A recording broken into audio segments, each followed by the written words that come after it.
ભુજમાં પાણીની તંગીની વચ્ચે વેડફાટ બદલે પાણીનો યોગ્ય ઉપયોગ કરવા અપીલ કરાઈ। નગરપાલિકા દ્વારા પાઇપલાઇનથી પાણીનો સપ્લાય લગભગ 2 દિવસ પહેલાં ચાલુ કરવામાં આવેલો છે અને આજે મોટાભાગના વિસ્તારોમાં પાઇપલાઇનથી સપ્લાય પૂરો પાડવામાં આવેલો છે। તેમ છતાં અમુક ઊંચાણવાળા વિસ્તારોમાં પાણી પહોંચેલું નથી એ વાત સાચી છે અને છેલ્લા ઘણા સમયથી પાઇપલાઇન બંધ હતી અને પાણી ખાલી હતી લાઈનો, તેના કારણે મોટાભાગનું કન્ઝપ્શન પાઇપમાં થઈ ગયું હોય, તેથી પૂરતો જથ્થો નગરજનોને મળી નહીં શક્યો હોય। પરંતુ નગરપાલિકા બીજો સપ્લાય એટલે બીજો રાઉન્ડ આજથી ચાલુ કરે છે અને તમામ નગરજનોને 2-3 સાયકલની અંદર પૂરતા પ્રમાણમાં જથ્થો મળી રહે એવા પ્રયત્નો છે। જે વિસ્તારોમાં પાણી હજુ સુધી પહોંચ્યું નથી તે વિસ્તારોમાં ટેન્કરથી પણ પહોંચાડવામાં આવશે। નગરજનોએ બિલકુલ ડરવાની જરૂર નથી। નગરપાલિકા પૂરી પ્રયત્નશીલ છે કે પૂરતા પ્રમાણમાં પાણી દરેક વ્યક્તિને મળી રહે। હા, હજી લોકોને પણ જે આજે ઊંચો જે વિસ્તાર છે એનામાં હજી નથી મળતું, આપણા જે પ્રયત્નથી નગરપાલિકા દ્વારા ટેન્કર પણ જાય છે ને અમુક ટેન્કરો નથી પહોંચતા, તો એના માટે શું? મોટાભાગના વિસ્તારોમાં જ્યાં પાણી પહોંચ્યું નથી ત્યાં ટેન્કરો પૂરા પાડવા માટે પૂરતો પ્રયત્ન કરવામાં આવે છે।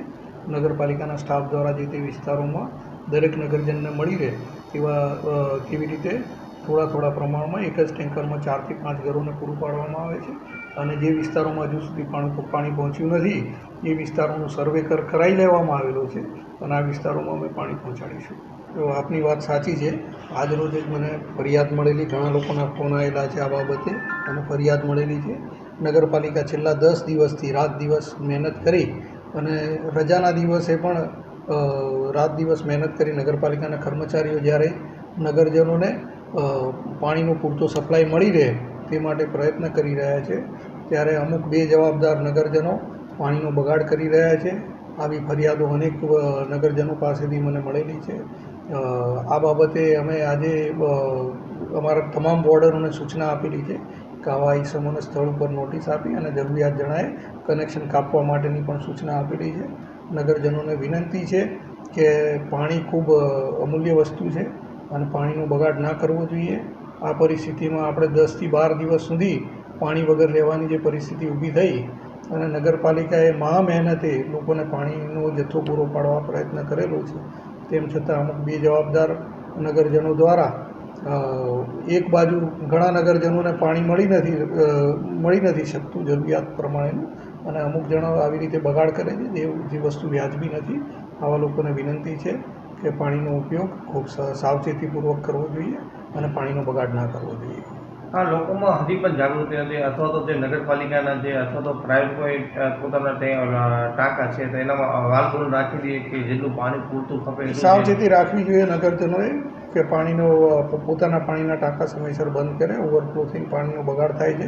આ પાણી અહીંયા પહોંચાડવા માટે સરકારને ઘણા પૈસાનો ખર્ચ થતો હોય છે અને મહા મહેનતે આ પાણી પૂરું પાડી શકીએ છીએ।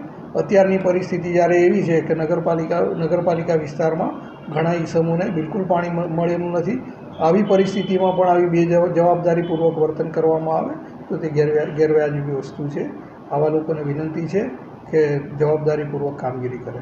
નગરપાલિકાના કર્મચારીઓ રાતની મહેનત કરી રહ્યા છે, રજાના દિવસે પણ અહીંયા ટેન્કર નોંધવા માટે આવતા હોય તો એને જવાબ પ્રેમથી દેવામાં આવતા હોય છે, એ અંગે પણ આપણે શું કહેવું છે? નગરપાલિકાના તમામ કર્મચારીઓ તથા સભાસદો પણ છેલ્લા 10 દિવસથી અથાગ પ્રયત્ન કરી રહ્યા છે, રાત દિવસ મહેનત કરી રહ્યા છે। રજાના દિવસે પણ અમે કામગીરી કરીએ છીએ અને આ મહેનત પછી અમે આટલે સુધી લોકોને જરૂરિયાત પૂરતું પાણી પૂરું પાડી શક્યા છીએ અને એ માટે હું તમામ જે અમારા કર્મચારીઓ તથા સભાસદોએ સહકાર આપેલો છે તથા અન્ય સંસ્થાઓ જેમ કે GWSSB, GWIL, PGVCL, આ તમામ વિભાગોએ માન્ય કલેક્ટર સાહેબની સૂચના અન્વયે જે અમને સહકાર આપેલો છે તે માટે હું એમનો પણ આભાર માનું છું અને ભવિષ્યમાં પણ આવો સહકાર મળી રહે તો જ આવી પરિસ્થિતિમાંથી આપણે બહાર નીકળી શકીએ એવું છે। માં motor driving, safe and sure driving. Driving એ શોખ સાથે આપની મોટી જવાબદારી પણ છે। અમારા ઇન્સ્ટ્રક્ટર દ્વારા સચોટ અને સરળ માર્ગદર્શન। આપની રોજની તાલીમની માહિતી મેળવીને શું અધુરાશ છે એના ઉપર પૂરું ફોકસ કરાય છે।